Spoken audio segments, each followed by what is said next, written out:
recording is about stories, and as much as it's about my personal story, I'm very much a universalist, and that's my philosophical side. Where you know, it's my story, but my story doesn't exist without other stories, and likewise the other way around. So hopefully I've had some kind of positive or influence on other people. I know they've had that on me, and so those people and instances are wrapped up in this recording.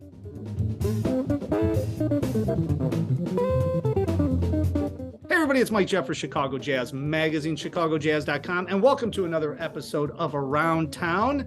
Today we've got a wonderful trumpet player, Markus Rutz. He's got a brand new recording called Storybook. It is on the J Mark Records and also available at rootsmusicworks.com. He's got a performance coming up February 28th at the Fulton Street Collective. And Markus, congratulations on this recording. I know you keep putting recordings out. You're playing all over the place. You're keeping things happening as usual. Thanks for taking a few minutes today.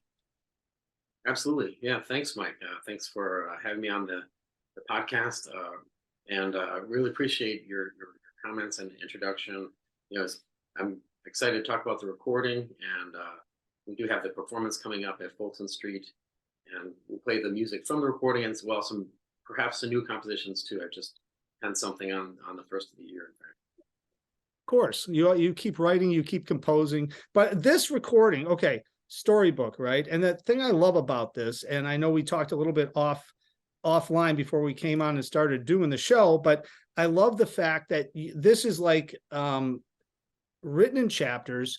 It's about your life, really. It's kind of like the opening of your life, your storybook, right? The Markus Rutz storybook. And the other thing that I love about it is, I think it's in some press stuff that I've seen, or maybe you and I talked about it at one point, but there's a quote. It kind of sums the entire process up for the listener too, which I love, because I love it when artists tell the story about the music. So when the listener is listening to it, they can hear it in the meaning and the way that the artist actually is talking about, which actually just opens everything up, if you ask me, when I'm listening to things like that. So one of the quotes you put out, Storybook is a personal postcard I am sending to create a soundscape of happiness, pleasure, peace in the lives of listeners.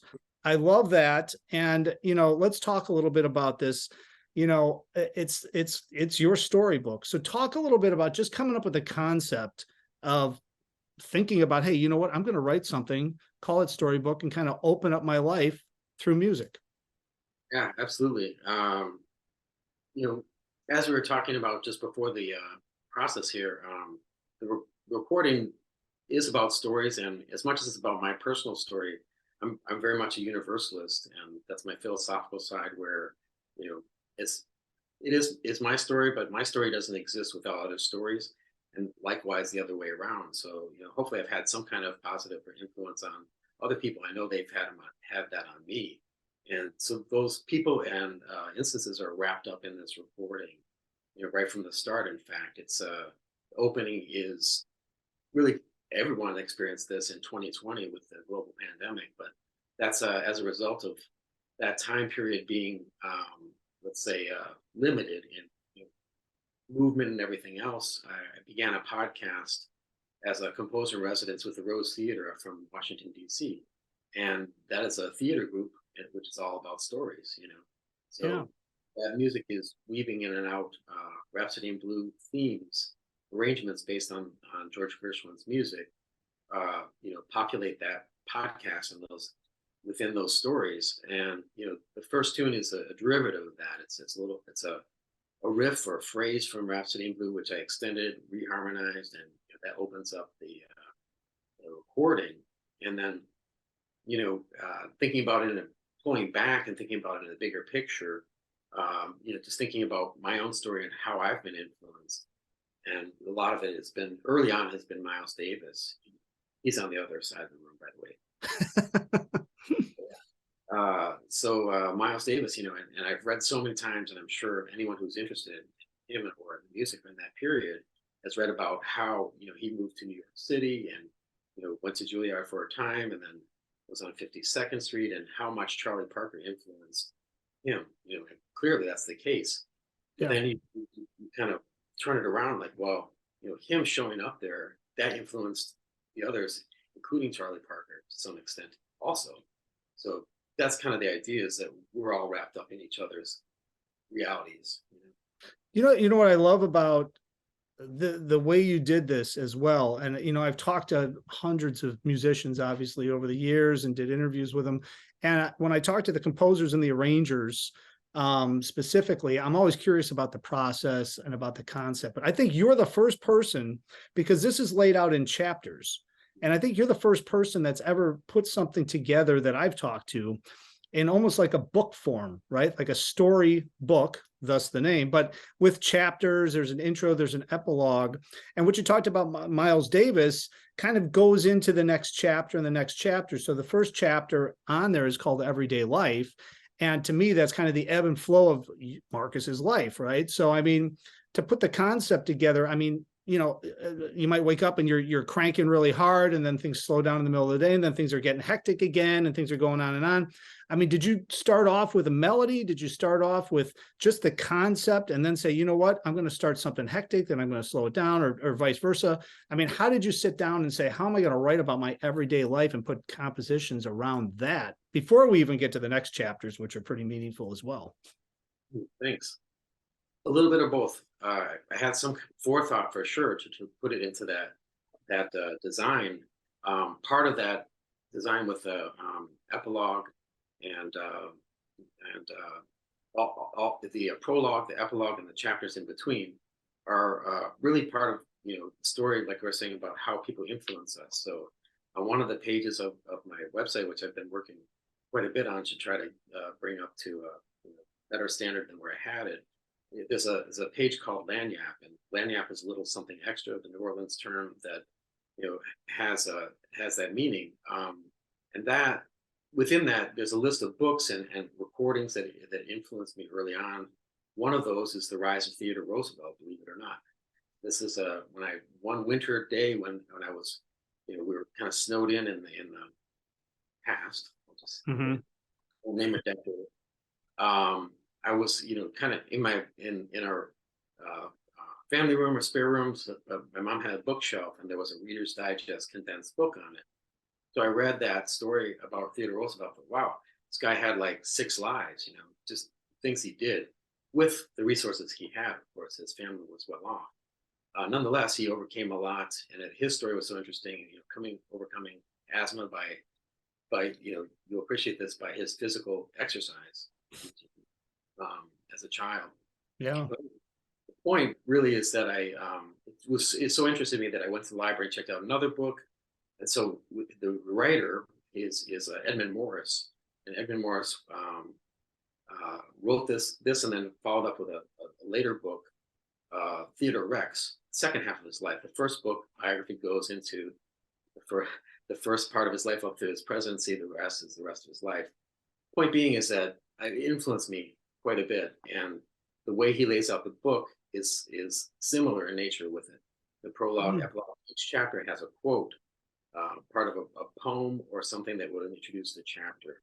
So really, I guess that book influenced me for that concept of design, in that sense.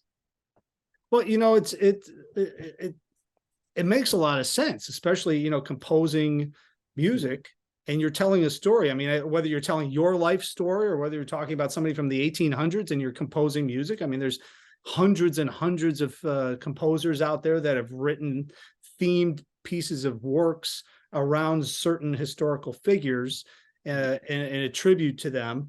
But, you know, putting it in chapter form really makes a lot of sense. And then I love it. So you're doing everyday life, and then you move to the second chapter, which is what learning is an inevitable opportunity, an enviable opportunity.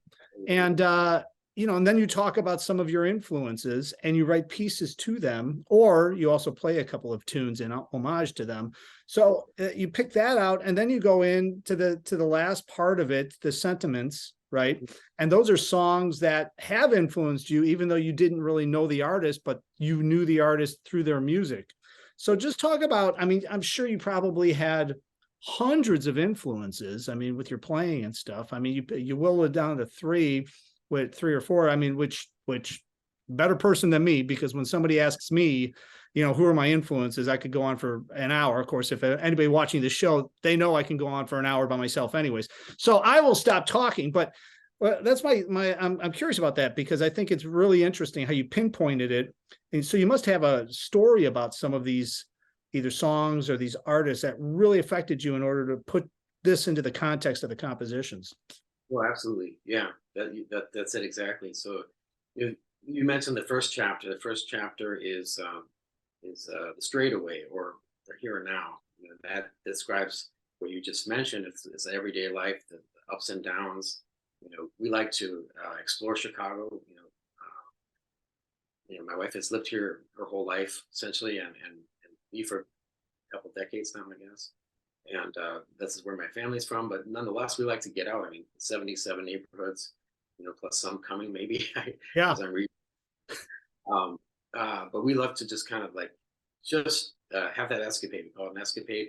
We'll just kind of go out and explore and just see what happens. So that's that chapter. And as you say, there's some transitional material in between that are interludes. And so the interlude into the next chapter, as you mentioned, learning is an enviable opportunity, which is an Einstein quote.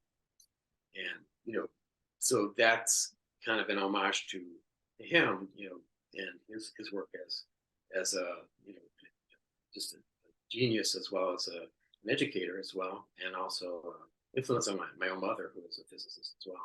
So that's how I know that quote, in fact. So hopefully everything has some kind of relevance. And then when you get into the influences within that chapter, I'm kind of thrilled to say that one of those influences just listened to Storybook this week up in Madison, Wisconsin. Richard Davis was listening to it with Charles France from WORT. So I'm thrilled that he heard that, because one of those tunes on the recording is Short Story. It fits with the theme, and that's had a heavy influence on me as well, In and Out with the Joe Henderson recording. So that's obviously one person. Yeah. I can mention the other two as well. Yeah. Well, I mean, just overall, I mean, the entire recording is fantastic. I encourage everybody to pick it up. And again, as I always say, when you understand and read, the liner notes and read the importance of it, because once you understand what you're listening to, then it takes on a whole different way of listening to stuff. I mean, that's how I always talk about that when musicians go and they play at clubs and they don't tell people anything other than this is an original called whatever. Nobody knows what it's like. Okay, well, great. What? Yeah, exactly. Whatever, they're listening to it. It's great, but they don't really understand the deep meaning behind the writing of it. I mean, and you could even take that to another level with all the standards and everything else, which I think a lot of people don't really understand what some of the standards are. And if they did, they'd be like, wow, man, that's pretty heavy. But that's another conversation for another day. But I will say everybody should check this out and read the liner notes when you're listening to it, because then you will hear all the different meanings and probably hear all of the different influences in Markus's playing. Wouldn't you agree? I appreciate that a lot. Yeah, I spent a good deal of time on on the liner notes. So that's obviously available on the actual disc copy. I haven't put that up online yet. That probably go into a different section so people can read that, because I think it does contribute to the listening experience. And one of the things you said was about the meaning of standards. So at one point in time, when I was in college and studying with Mr. Marsalis, he mentioned the meaning behind where or when, and it's about reincarnation. That's from the lyrics, which I had no idea. And there is a tribute to him on this recording also, called Mr. E, ballad I wrote, which is in that same chapter we're talking. Yeah. Yeah. Well, it's a fantastic recording. And now let's just talk a little bit about who's on the recording, because it's in addition to the compositions, you also have a killer group. So talk a little bit about the band and who's playing with you on this recording. Yeah. So many good things I can say. I mean, they're just Adrian Ruiz, first and foremost, I guess, is the person I would mention, because he's partnered with me on the other recordings that I've done, as well as the Rose Rhapsody, the podcast from the theater group. And he is he's just, to me, he's just a very fantastic player. We're in sync as far as like accompaniment and just a good balance, especially in the performance of ballads. and he's so active. I'm glad to have him on the recording, and it just adds a beautiful touch, and it helped to also record at pianoforte here in Chicago with a fantastic piano. And his story, by the way, we did a December listening party for the recording, and he didn't recall at the time, but he was going through some medical procedures, and had that experience. He didn't even remember part of the recording because he had been in such pain, trying to manage that pain. Wow, man. Well, who else is who else is playing on it? Because you've got a sax, bass, drums. Talk a little bit of. Yeah. Then I would mention Cheryl Cassidy. So I was really thrilled that she could make it, and she asked me at the outset. She said, "Hey, do you want anything specific?" I said, "Whatever you would like to contribute, really, because I know it would be just killing." Yeah. So she brought, I believe, soprano also, but didn't play it, but tenor and alto, and so she was able to record on tenor. I'm not sure about her other recordings if she's done that.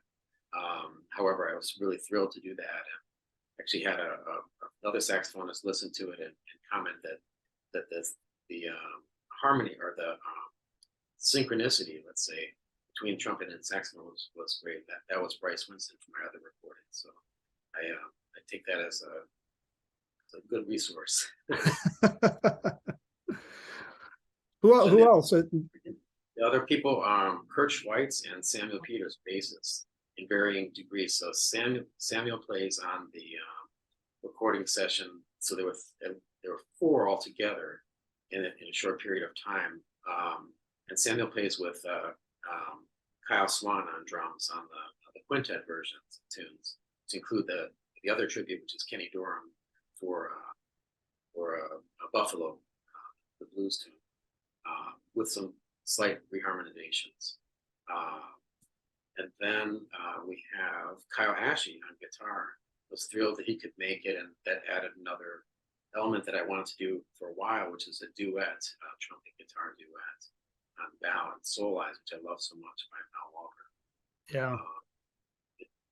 Trying to think. I don't think I'm missing anybody at this point. I think you got it, but I mean, it's a killing group. And so Storybook, it's available at rootsmusicworks.com. Of course, we'll link it all up below.